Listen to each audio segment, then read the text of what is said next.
Assalamu alaikum. On entame le troisième module, la construction de son portefeuille. Le premier cours, l'importance d'une diversification du portefeuille et le money management. Qu'est-ce qu'un portefeuille? Alors, un portefeuille, c'est un portefeuille de titres qui regroupe l'ensemble des valeurs mobilières qui appartiennent à un investisseur. Il peut être constitué d'actions, d'obligations, de parts de finances participatives, etc. Lorsque les titres sont achetés sur les marchés, une ligne apparaît dans le portefeuille des titres, notamment chez le broker ou la banque en ligne. Elle comporte les identifiants de la valeur acquise, la quantité en portefeuille, le montant de l'investissement et l'évolution du cours du titre. Vous allez avoir la diversification en fonction des catégories d'actifs constitue l'approche la plus courante en matière de conception de portefeuille. Cependant, de nombreux académiciens et gestionnaires de portefeuille soutiennent que la diversification doit être fondée sur des facteurs de risque. Et pour notre part, nous allons essayer d'être diversifiés au niveau des actions et ETF conformes à la finance islamique, les parts de finances participatives, pareil, conformes à l'infini, l'or et l'argent silver, donc pour faire la distinction entre argent monnaie et l'argent métal, on dit le silver, physique, l'immobilier papier conforme à l'infini et la crypto-monnaie. La répartition du portefeuille. Alors, la répartition de votre portefeuille dépendra essentiellement de 4 facteurs. De votre capital, de vos objectifs, de votre psychologie et de votre agenda. Avec le temps et après avoir acquis de l'expérience, vous pouvez passer d'un profil d'investisseur à un autre. Les critères d'analyse. Alors, pour les actifs conformes à l'infini, nous avons parlé des actions et ETF, de la finance participative, de l'or et de l'argent, l'immobilier et la crypto-monnaie. Le premier critère, c'est la disponibilité. Pour les actions et ETF conformes à l'infini, nous mettons une note de 4 sur 5. Si c'était uniquement les actions et ETF, il y a une disponibilité beaucoup plus importante. Mais comme nous devons appliquer des filtres que nous verrons dans le module prochain, nous estimons que la disponibilité des actions et ETF conformes à la finance islamique sont notées de 4 sur 5. La rentabilité est pareil, environ 4 sur 5, et le risque est de 3 sur 5.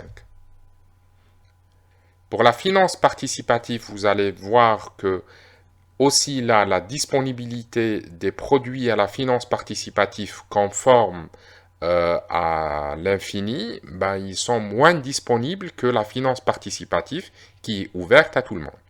Et nous avons mis la note de 2 sur 5. Et pour la rentabilité, c'est pareil que les actions, on mettra la note de 4 sur 5. Et au niveau des risques, c'est pratiquement le même risque qu'au niveau des actions. Pour l'or et l'argent, la disponibilité est de 4 sur 4, il n'y a pas de problème là-dessus. Et sur une rentabilité plutôt moyenne, une rentabilité de 2 sur 5. Avec un risque, pratiquement pas de risque, mais nous mettons toujours que le risque est de 1 sur 5. Pour l'immobilier, la disponibilité 4 sur 5, pareil, parce que nous cherchons l'immobilier papier conforme à la finance islamique. Donc nous allons voir qu'il est moins disponible que les SCPI qui ne sont pas conformes. On développera ça plus tard. Et pour la rentabilité, c'est une rentabilité de 3 sur 5. Et au niveau des risques, nous avons estimé que le risque est de 2 sur 5. Pour la crypto-monnaie, elle est très disponible, même sur la crypto-monnaie que nous allons choisir, que nous allons étudier pour qu'elle soit conforme à l'infini. Et pour la rentabilité, ça peut être très rentable, mais c'est extrêmement dangereux, c'est extrêmement risqué. Pour la gestion, nous allons prendre les premiers actifs, actions ETF et la finance participative, et nous appellerons ça la gestion active. Pour l'or et l'immobilier, c'est une gestion passive. Et pour les crypto-monnaies, c'est une gestion hyperactive. Trois exemples de type de portefeuille. On a vu les actions et ETF conformes à l'infini, comment on va répartir par rapport aux parts de la finance participative, par rapport à la part qu'on va laisser pour l'achat de l'or physique, ainsi de suite, l'immobilier SCPI et la crypto-monnaie. Pour un portefeuille dit prudent, nous estimons, c'est un exemple, après vous faites comme vous voulez, comme vous le sentez, mais ce que on vous conseille, c'est de démarrer avec 30% pour les actions et ETF, 20% pour la finance participative, 15% pour l'or et l'argent physique, l'immobilier SCPI consacré jusqu'à 35% et la crypto-monnaie 0%. Et pour un portefeuille équilibré, vous pouvez passer à 35% pour les actions et ETF, par exemple 23% pour la finance participative, l'or physique et l'argent à 10% et l'immobilier à 30%, et vous commencez peut-être à faire vos premiers investissements en crypto-monnaie. Dynamique, on peut passer à la répartition suivante, actions et ETF conformes à l'infini à 45%, les parts de finances participatives à 25%, l'or à 5%, l'immobilier SCPI à 20% et la crypto-monnaie à 5%. Et ne jamais dépasser les 5%, je vous le conseille. Vous faites comme vous voulez, mais je vous dis, si nous mettons une conformité sur la crypto-monnaie, c'est que sa répartition ne doit pas dépasser les 5% de votre portefeuille. Alors là, c'est juste le schéma d'une répartition d'un portefeuille dit prudent, la répartition du portefeuille équilibré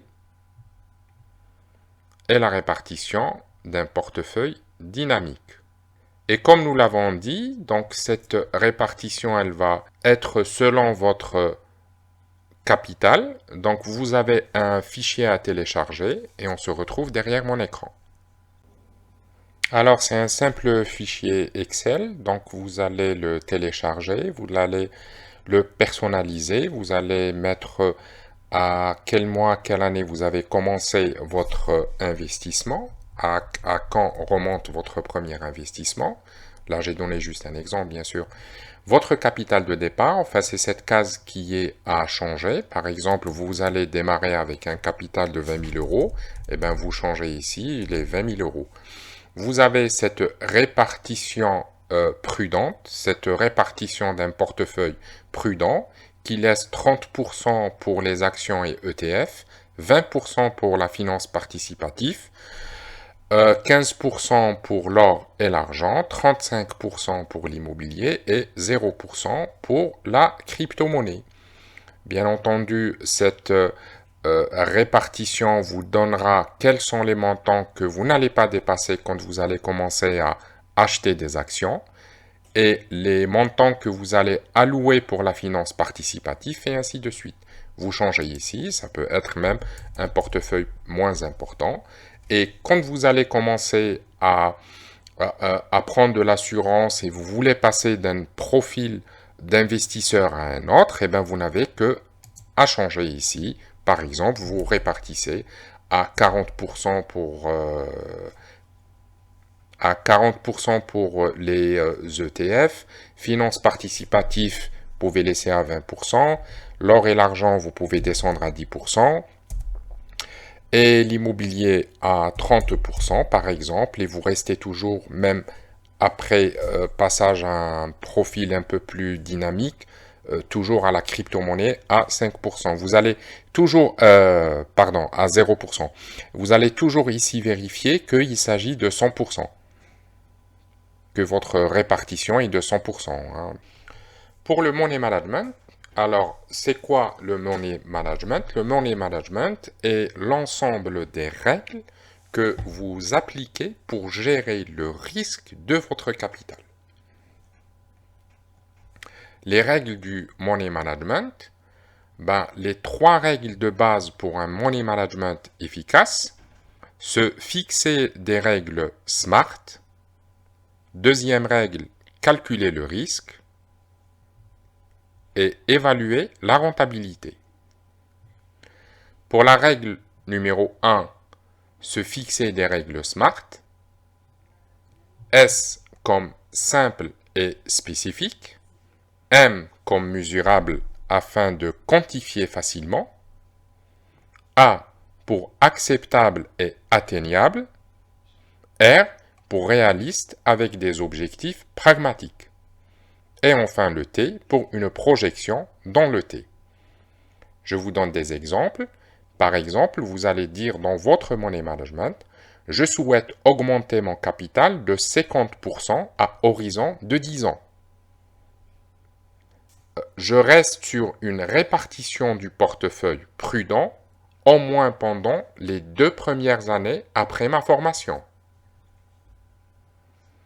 Je réinvestis au moins 80% des dividendes et bénéfices encaissés. Je conserverai mes pièces en or au minimum 10 ans. Et vous voyez, à chaque fois, toutes ces règles sont SMART, c'est-à-dire elles sont simples, elles sont précises, elles sont inscrites dans un temps, elles sont réalisables et atteignables. La règle numéro 2, calculer le risque avant de passer un ordre d'achat. Et nous avons vu tout à l'heure que le risque est en fonction de l'actif. Alors on va faire une séparation. Donc la deuxième règle pour le marché des actions, quels sont les risques que la valeur d'une société cotée en bourse s'effondre? Ça, c'est le premier risque que je dois évaluer. Quel est le risque d'une action conforme infinie ne le soit plus? Et vous allez voir dans le module prochain, les filtres infinis, que c'est des filtres qui sont complètement dynamiques. Une entreprise aujourd'hui peut répondre à tous les critères de la finance islamique, mais il y a un risque qu'elle bascule en non-conformité. Quel est le prix le plus bas de l'action durant les 2 dernières années? Je dois le savoir. Je dois essayer de comprendre comment cette action a réagi. Et comment le prix de l'action a réagi lors des crises, les subprimes, Covid, la guerre en Ukraine, etc. Comment cette entreprise, comment les actions de cette entreprise réagissent en temps de crise. Et enfin, quel est le risque que l'intermédiaire, le broker, fasse faillite? Toujours la deuxième règle, mais avec la finance participative. Comment nous allons évaluer notre risque? On dit quel est le secteur d'activité et est-il risqué? Quel est le risque que la société ne puisse pas réunir les fonds pour son projet? Nous avons vu que pour la finance participative, via une plateforme spécialisée, les internautes vont récolter les fonds pour un projet, pour une société, mais si la somme ne suffit pas pour entreprendre ce projet, vous ne pouvez pas dire que vous avez investi votre argent. Au bout de quelques mois, l'argent vous sera restitué, bien entendu, moins les frais que la plateforme a déjà pris. Quel est le taux d'échec des anciens projets sur la plateforme de l'intermédiaire? Parce que sur cette plateforme, il y a beaucoup de projets, on va le voir après. vous allez voir que sur ces projets, il y a un taux d'échec. Et vous devez évaluer quel est le taux d'échec des anciens projets sur cette plateforme. Et enfin, quel est le risque que l'intermédiaire fasse faillite. Et n'oubliez pas qu'au niveau de la finance participative, ces intermédiaires ne sont pas régulés par une autorité de marché.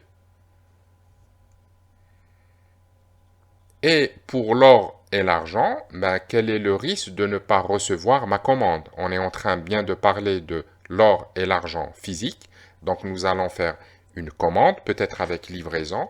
Quel est le risque de ne pas recevoir ma commande? Quel est le risque de conserver mes pièces chez moi?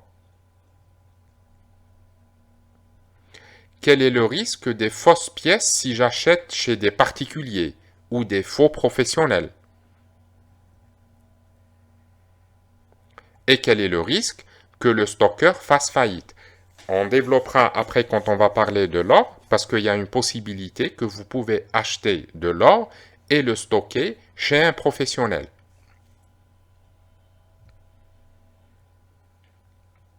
Pour la crypto-monnaie, le premier risque est un risque étatique. Quel est le risque que l'État interdise la crypto-monnaie?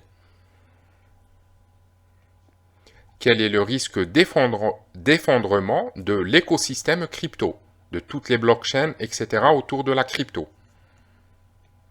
Et enfin, quel est le risque d'escroquerie par l'intermédiaire? C'est beaucoup plus fréquent qu'on le pense, que ce soit une escroquerie, et bien sûr, escroquerie ou l'intermédiaire fasse faillite, c'est généralement lié. Troisième règle, la rentabilité. Pour cette règle, elle est très simple. Ne passez aucun ordre d'achat que si vous avez évalué votre rentabilité pour savoir quel est mon objectif de rentabilité. La projection de ma rentabilité doit être supérieure à mon risque de perte. La rentabilité, elle doit être supérieure au risque, c'est-à-dire que si je divise ma rentabilité par mon risque, il doit être supérieur à 1. Je vous donne quelques exemples. Sur le marché des actions, le cours d'une action X est de 100 euros. Le risque que le prix de l'action arrive à 80 euros, donc mon risque est de perdre de 20 euros. Le risque de perte est de 20 euros. La projection à long terme de cette action est de 135 euros. Donc, une rentabilité de 35 euros. Donc, j'espère avoir 35 euros de gain, de rentabilité, mais je vais prendre un risque de perdre 20 euros. Mon ratio rentabilité-risque est de 35 divisé par 20, 1,75. Donc, ma rentabilité par rapport à mon risque est supérieure à 1. Donc, je peux investir. Un deuxième exemple, j'investis dans un projet en finance participative 1000 euros. Le risque est que le projet est un flop, je perds la totalité de mon investissement. Donc le risque est de 1000 euros. La projection à long terme de ce projet est de 12% par an. Je donne des exemples. 120 euros par an et je prévois de quitter le projet après la 10e année. Donc la rentabilité projetée est de 1200 euros et mon ratio rentabilité-risque est de 1200 par 1000, 1,2 et donc je peux investir. Autre exemple, toujours dans la finance participative, toujours avec un projet à 1000 euros et le risque reste de 1000 euros de perte. La projection à long terme est de 20%, qui est plus important que l'exemple précédent, par an, 200 euros par an, mais je prévois de quitter le projet après la 4e année. Ça peut être ma prévision de quitter le projet ou c'est la demande de la plateforme que c'est un projet sur 4 ans non renouvelable. Donc ma rentabilité est de 800 euros. Donc mon ratio rentabilité-risque est de 800 divisé par 1000, 0,8. Et là, je suis inférieur à 1, donc je ne vais pas partir dans ce projet. La diversification plus le money management. Alors, La répartition de mon portefeuille est selon la gestion active, où on a vu les ETF, actions et finances participatives, à 50%, et la gestion passive, immobilier, or et argent, à 50%, et nous restons toujours très prudents, 0% pour la crypto-monnaie. Bien sûr, quand je dis cette répartition en pourcentage, on parle toujours du pourcentage par rapport au capital total. Sur cette gestion active, je donne un exemple où je vais être diversifié et en même temps, j'applique des règles de money management. Je dis par exemple que mon panier ETF ne dépasse pas les 10% et aucun ETF, c'est-à-dire chaque ETF, ne dépassera pas 5% de mon portefeuille. Les actions à 20%, et je mettrai une règle, par exemple, aucune action d'une société moins de 10 ans de cotation en bourse, que je ne vais pas investir sur des nouvelles entreprises qui rentrent en bourse. Je ne cherche que des entreprises qui ont plus de 10 ans de cotation en bourse. Aucune action ne dépassera les 7% de mon portefeuille. Le minimum de ratio sur rentabilité, le minimum du ratio rentabilité-risque est de 3. Par exemple, je réinvestis la totalité des dividendes. Et pour la finance participative, je me limite à 20% de mon capital. Pour les gestions passives, l'immobilier SCPI par exemple, je dis que je me limite à 5 000 euros, même si c'est à 35%, mais je ne dépasserai jamais les 5 000 euros. Et je ne réinvestis pas mes bénéfices si mon investissement en immobilier papier est SCPI. Or et argent 15%, je peux mettre par exemple une règle que je reste focus sur l'or à 80% et l'argent uniquement 20%. Crypto-monnaie, 0% d'investissement avant 1 an de pratique, mais je me garde un réflexe que je note chaque mois le cours du Bitcoin. Par exemple, pour être toujours au courant, je fais comme si j'achetais le Bitcoin et je le conservais et je vais mieux gérer ma stratégie. Une diversification, au fait, c'est comme les poupées russes. C'est une règle dans une règle dans une règle. Réinvestir les gains, c'est quelque chose de primordial à comprendre. Quand vous allez par exemple investir en bourse, quand vous allez investir en finance participative, vous allez retrouver que vous aurez des dividendes, vous aurez des gains, et réinvestir ces gains est une façon vraiment de multiplier votre capital. Vous avez un capital de départ, réinvestir 100% de ces gains, renforcement du capital et optimisation de la rentabilité. Mais par contre, il y a mieux que ça. C'est-à-dire, si vous arrivez à continuer à investir chaque mois, là, vous allez voir que votre courbe sera beaucoup plus importante. Vous aurez votre capital de départ, bien sûr réinvestir 100% des gains avec un investissement mensuel.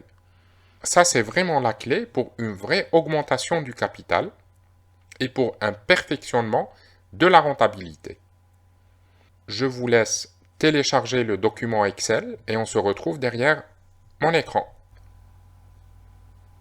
Alors on voit dans ce fichier les 4 premières cases que vous allez pouvoir changer. Tout le reste, vous ne touchez pas, hein, c'est une feuille de calcul. Alors un capital de départ de 10 000 euros, une projection d'une injection mensuelle de 500 euros. Là, c'est le nombre de mois par an où nous allons réaliser des investissements, c'est-à-dire des économies que nous allons remettre en investissement, 12 mois, et une prévision d'une rentabilité annuelle, 7%. Alors, là, c'est le tableau qui va comparer la première année, donc tout simplement, c'est les 16 000 euros, donc c'est les 10 000 euros plus les 500 euros fois les 12 mois. Ça nous donne 16 000 euros si on laisse cet argent sous le matelas, s'il n'est pas investi. Quand il est investi et avec cette projection de rentabilité, il se transforme en 16 700 euros. Année après année, nous allons voir que la rentabilité, c'est-à-dire sur cette partie, que c'est toujours le montant de départ 10 000 euros plus les 500 euros par mois et tous les mois. Donc ça nous donne année par année, ça aurait pu être combien? Et au bout par exemple de la 30e année, ça aurait fait 190 000 euros. Mais si on a continué à investir, si ces investissements ont été injectés, eh bien, par exemple, sur la 30e année, ces 10 000 euros plus les investissements de 500 euros par mois deviennent 642 000 euros 800. Donc, une augmentation de 338%.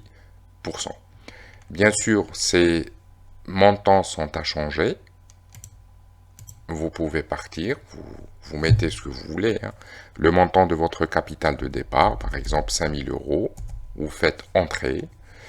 Que vous voulez par exemple injecter 200 euros, 250 euros, ok.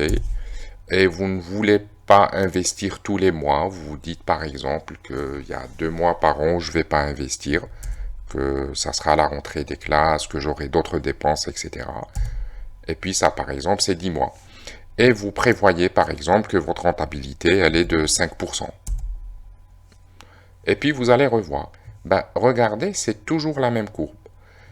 La première courbe, ce qui est en bleu, c'est l'augmentation de votre capital uniquement en injectant mensuellement les 250 euros. Et la courbe orange, c'est l'injection de votre argent et en réinjectant aussi les bénéfices que vous avez faits en investissant. Et vous voyez là, c'est complètement parlant comment le capital peut vraiment augmenter. Pour le cas par exemple des 5 000 euros avec une injection de 250 euros par mois et 10 mois par an, avec une prévision de rentabilité de 5%, par exemple au bout de la 10e année, vous êtes déjà à 132%. Vous comparez sous le matelas, si vous n'avez rien fait, ça aurait été 30 000 euros, et sinon, ça aurait fait 39 000 euros 500. Vous faites des exercices selon votre cas, selon votre capital de départ, selon votre capacité d'épargner et cette épargne à injecter sur les marchés financiers, et le nombre de mois, et puis la prévision de la rentabilité annuelle. Mais nous restons vraiment focus étape par étape, actif par actif. Ce que nous allons faire à partir de maintenant, nous allons nous concentrer sur l'or et l'argent comme notre premier investissement, suivi des actions et ETF. Après, ça sera l'immobilier et la finance participative. Et on refera l'exercice continuellement. Et une fois qu'on a pris de l'assurance, on repasse sur le marché des crypto-monnaies.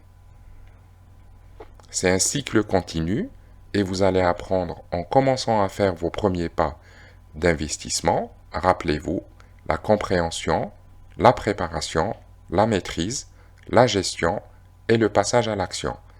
Mais j'insiste sur un sujet, écrivez votre money management. C'est très important. Vous allez écrire votre money management selon votre profil, vos attentes, et on se retrouve pour le prochain cours.